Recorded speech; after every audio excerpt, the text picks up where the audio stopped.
Move to consideration of the items before the Budget Sub-2 meeting, Budget Sub-2 jurisdiction areas.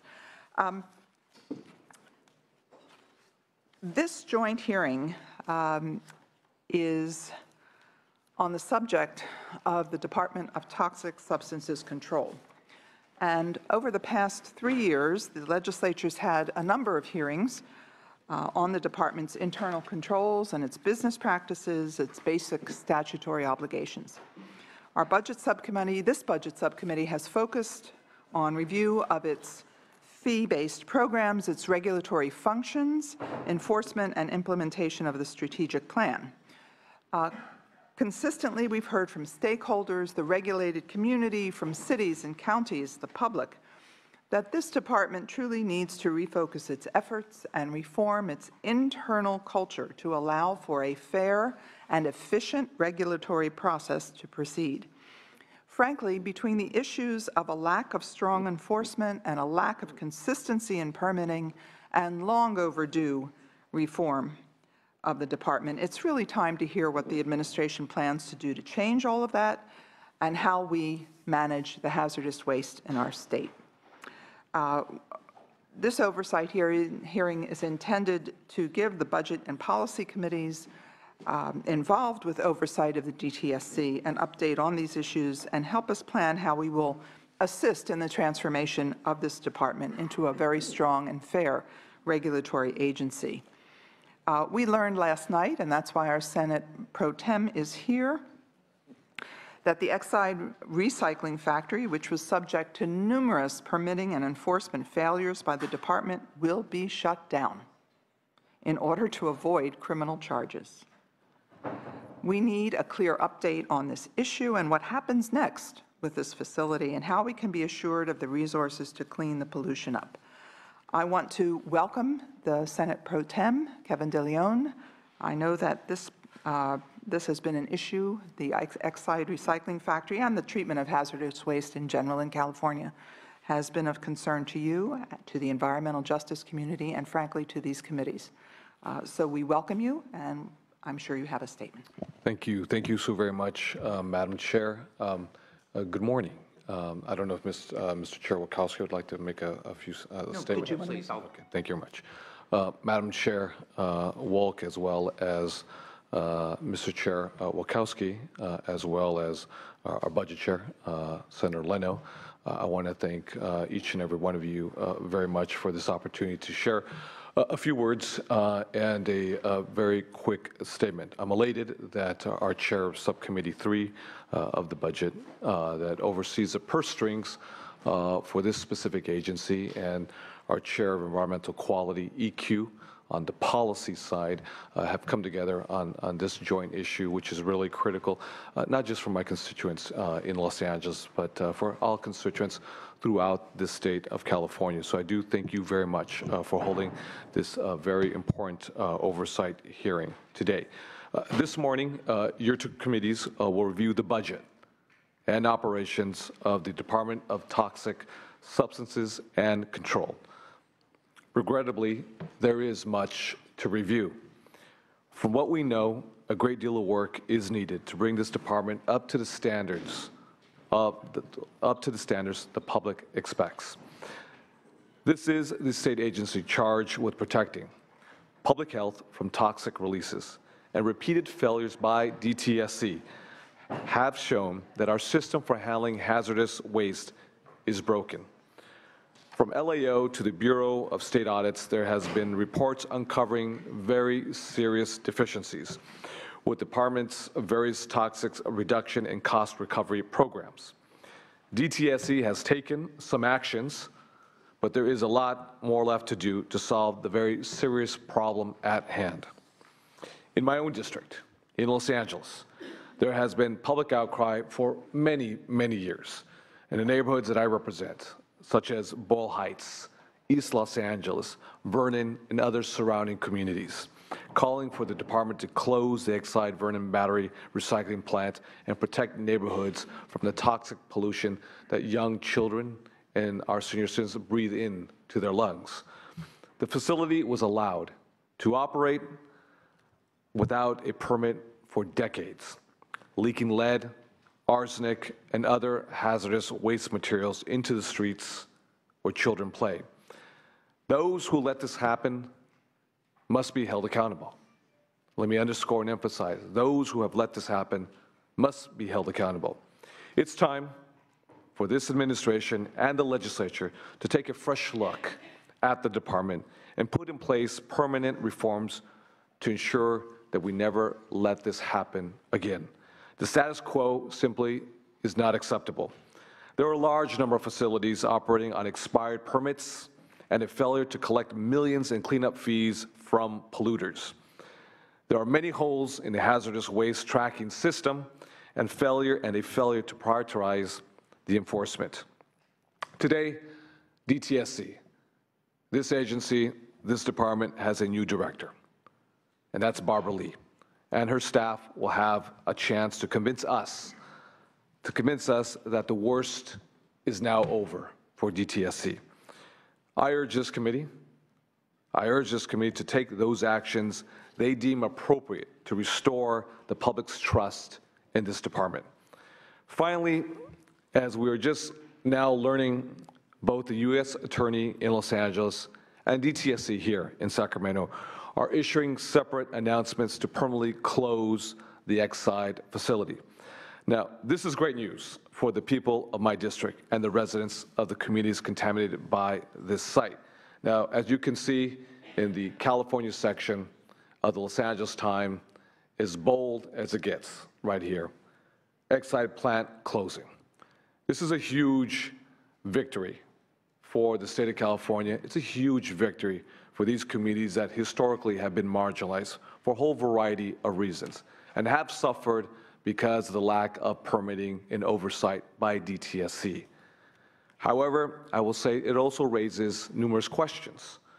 If the state, as my understanding, was ready to close the facility, what new and additional concessions did the U.S. Attorney receive from this alleged criminal behavior lawbreaker that the state didn't already receive? When can my constituents be assured their public health will no longer be compromised due to toxic contamination from this site? Now, I recognize that this agreement was just announced and it may take some additional time at a later hearing to review it thoroughly. I do want to commend Director Barbara Lee, as well as her staff, for their hard work on this and for their action they are announcing today. It is a step in the right direction and a sign of hope of things to come. I thank the chairs, as well as the committee members, Senators Bates, as well as Nielsen, for holding again this hearing. Obviously, as we know, this is a non-ideological, nonpartisan issue. This is an issue to ensure that irrespective of where you live and what zip code, that you can live in a manner that you feel with good consciousness that your children are in an environment that is safe, that senior citizens are not breathing harmful pollutants, toxins into their lungs. So I would ask this committee to forensically get into the weeds to ensure, obviously, on the policy side, as well as the fiscal side, that DTSC, with new leadership and that in Barbara Lee, can ensure that, again, that the past is over once and for all. Thank you very much, Madam Chair, Mr. Chair, as well as to my esteemed colleagues. Thank you, Mr. President. Senator Lara, would you like to address the Joint Committee before we bring up Director Lee?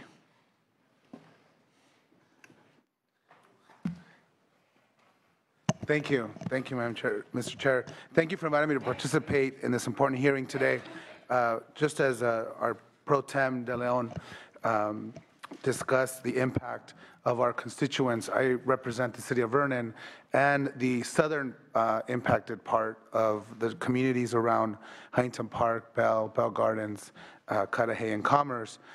Oversight of the department and the Exide facility in particular is of great interest and concern to both our Senate districts and constituents. The news that Exide will be closed will bring a great relief to my constituents who for decades have faced and been exposed to toxic levels of lead, arsenic emissions from the Vernon facility. These This expedites a process that my bill, SB 712, established to bring final closure to the ongoing questions around the future of Exide, but the legacy impacts of this facility will not go away overnight. I would like to hear from the department what their plan is for a comprehensive review of the soil contamination, better data on health impacts to the people exposed to lead and arsenic, and assurances that the sufficient funds are available for cleanup of the sites in the surrounding areas. Thank you for your time. Okay, thank you very much, Senator Lara and Senator De Leon. We intend to to ask as much as we possibly can about the details in the agreement that was reached and that we were notified at 9:45 last night about. We certainly are looking forward to Director Lee's description of what exactly was agreed to, and if necessary, have further hearings, as you suggested, Mr. President. In addition, we're going to spend a great deal of time on the department making certain, as you said, forensically going into the weeds. That's what it is. I mean, figuring out what happened, not only for Exide, but just in general, what's going on in the department that prevents more effective and efficient restoration of health to communities and preservation of health in communities that have these facilities.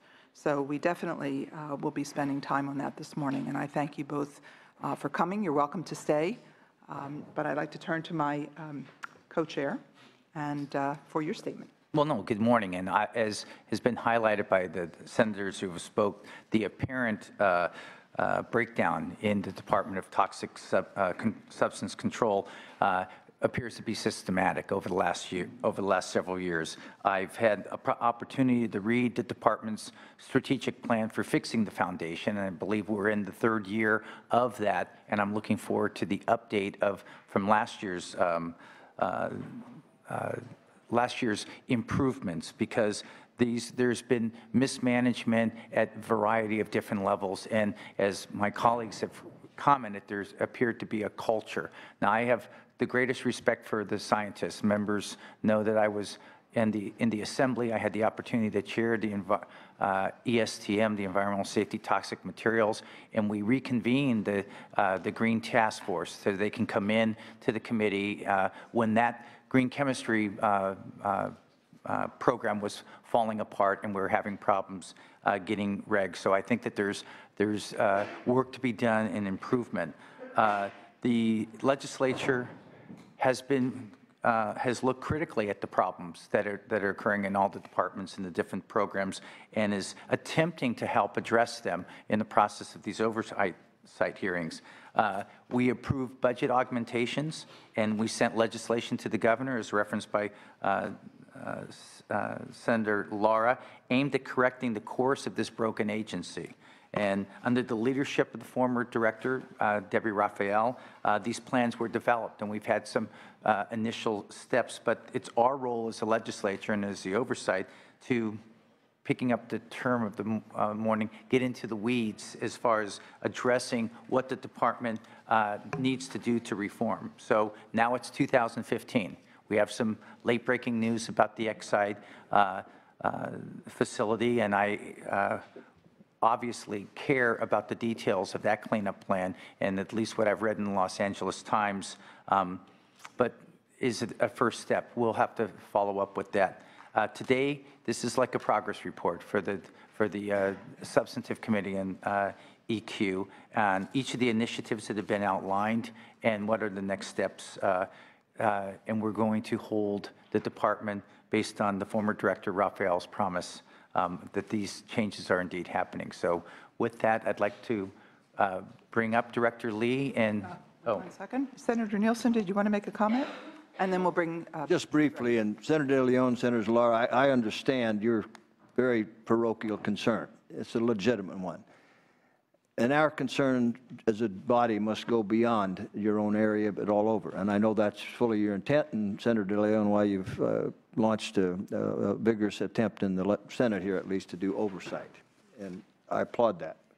And this is another need and example of that required oversight. Unfortunately, it's not unique. What's going on in this department and what systemically have for decades can be accused of almost every department of government. And it's our job in the Budget Committee particularly to exert more oversight than we have in the past and effect some changes and ask tough questions. For example, in this particular case, we'll ask it later, but additional personnel years were granted to help deal with backlog. Well, what's happened with that? We're going to ask some real tough questions about it because quite often I've seen that backlogs only increase as they get more personnel. So it's just an overview, and the answer is not simply more money. And in this case, more fines and more penalties that were unnecessary, fines and penalties directed just to make more money for the agency, not to straighten up bad actors. So we're looking forward to the oversight hearing. Thank you. Senator Nielsen. Thank you very much for attending. And we will invite Director Barbara Lee to come forward.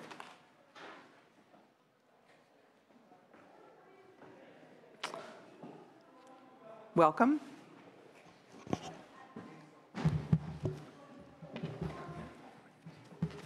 you.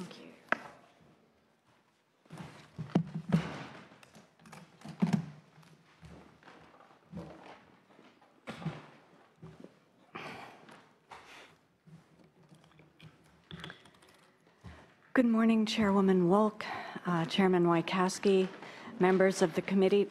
Can you hear me well enough? Okay, good. As you mentioned, my name is Barbara Lee, and I'm the new director of the Department of Toxic Substances Control. It is a privilege to appear before these two committees today. I appreciate the invitation to update you on the work that we have been doing, and we do appreciate the oversight that you give us, because not only does it ensure that we're on task, but it gives us an opportunity to assure the rest of the state of California that we are on task. And I hope that by the end of the joint hearing today, you will have confidence that that is in fact the case. I've provided you with an outline of our mission and functions, as well as some details about who we are. You received advanced materials last night from us, as well as a TAN packet with some charts that I will be referring to during the discussion today. And then we also have provided you with an update packet on Exide Technologies. I had a presentation planned to walk through the key issues that we were informed you wanted to have a report on, and I am certainly prepared to do that. I understand the announcements that came out last night and this morning have changed the table a little bit, and so I had planned to address Exide at the end of the updates. If you want me to rearrange the presentation, I would be happy to do that, but okay. And then lastly, in light of the fact that I've only been here for 3 months, I hope it will not distress you if I refer to or read from my notes a bit as we go through this. I don't want to misstate anything.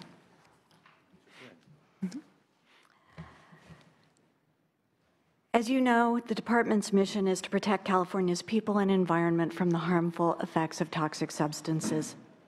We do this by restoring resources, enforcing the state's hazardous waste laws, reducing hazardous waste generation, and encouraging the manufacture of chemically safe products. We have our department structured around 3 core programs. Our hazardous waste management program has approximately 200 staff. That program acts on permits that cover roughly 120 existing hazardous waste facilities, as well as proposed new facilities that treat, store, and dispose of hazardous waste. We register roughly 100,000 waste generators and track the transport of hazardous waste by about 900 transporters that move 2 million tons of hazardous waste every year. We track them using 450 1,000 manual carbon copies of waste. The department also inspects facilities and enforces compliance with hazardous waste regulations and requirements, and we respond to hazardous waste emergencies throughout the state. Our site cleanup program has roughly 350 staff. Those staff oversee the cleanup at approximately 5,000 contaminated sites throughout the state in various stages of work. These include state and federal Superfund sites, orphan sites, which are sites for which there is no responsible party, voluntary cleanup sites, school sites and sites under consideration for schools, as well as federal sites, which include both active and closed military operations. Under the department's direction, since the cleanup program began, nearly 3,200 contaminated sites have been cleaned up and returned to beneficial use. That created, in the process, roughly 47,000 temporary jobs and about 72,000 permanent jobs. In addition, nearly 2,600 potential school sites have been reviewed, resulting in the construction of 22,600 classrooms that house nearly 528,000 students, and this has been done over the last 15 years. We have a Safer Products and Workplaces program that has 40 staff. The main part of that program is our Safer Consumer Products program that the chairman alluded to earlier. The regulations for that program encourage the strategic reformulation to reduce toxic chemicals in products by identifying chemical product combinations that are of concern, and then the manufacturers of those products analyze their processes and propose alternatives to the department, and we base our regulatory response on those alternatives. This process is designed to avoid those unanticipated consequences that occur when we simply mandate that something not be used or something else be used, and it turns out we didn't have the full picture before we mandated it, and we end up with problems like MTBE in drinking water. The regulations went into effect in October of 2013. We have also identified 3 candidate chemical product combinations that are currently under evaluation. We've been receiving and reviewing materials from interested parties in the industry and the environmental community, and we expect to provide a final decision on those products soon.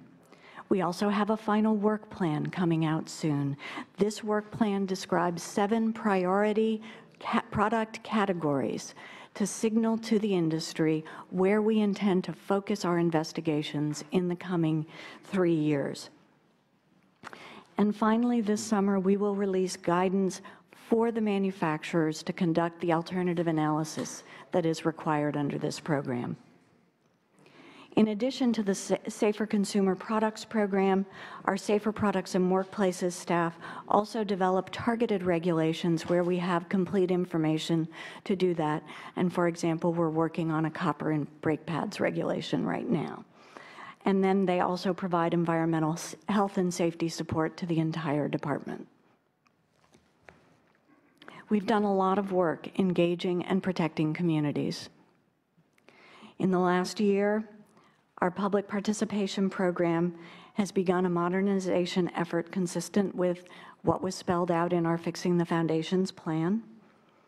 And under that effort, we are strengthening our public participation efforts to ensure that communities have the opportunity, the knowledge, and the tools to fully participate in our decision-making processes, with an emphasis on raising the participation in communities that bear disproportionate impacts, such as the communities that are represented by President Pro Tem De Leon and Senator Lara. We have enhanced the coordination between agencies and the community. Specifically, since I've come on board, I have reached out to our sister regulators and have begun a much more coordinated process. Some of that work resulted in the announcements that occurred last night and this morning. We're also making more effective use of our communication tools, and we're identifying necessary statutory and regulatory changes that will allow us to do a better job going forward.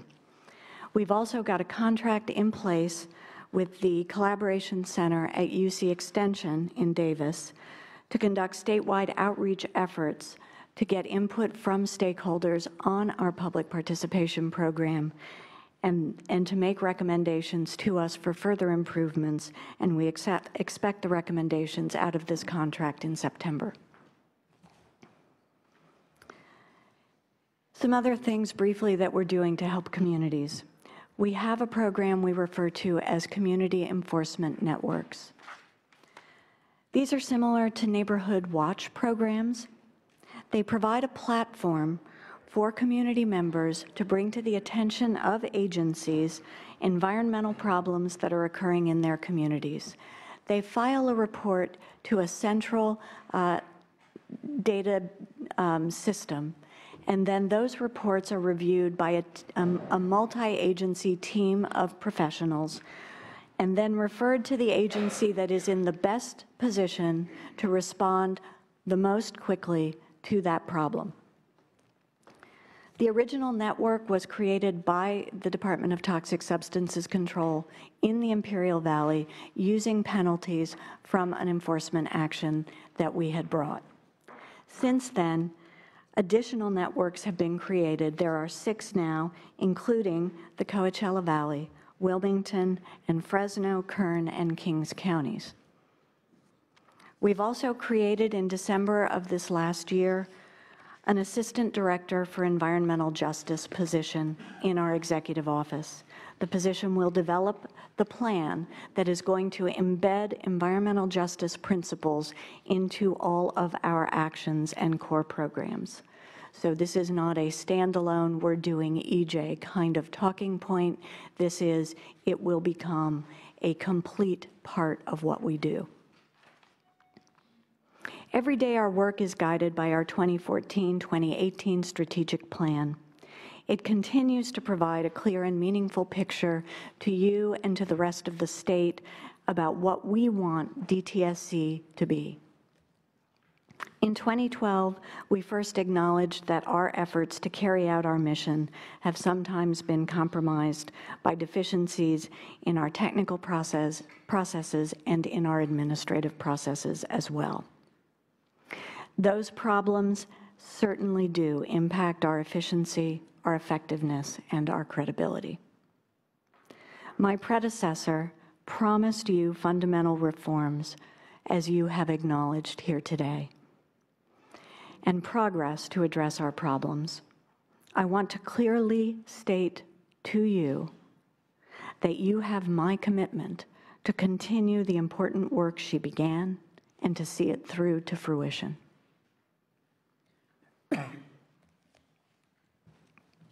In 2012, we began our effort known as Fixing the Foundation, in which we mapped out detailed steps to rebuild our department. The plan included 297 specific action items, and we have made good progress towards their implementation. Today, 210 of those items are complete.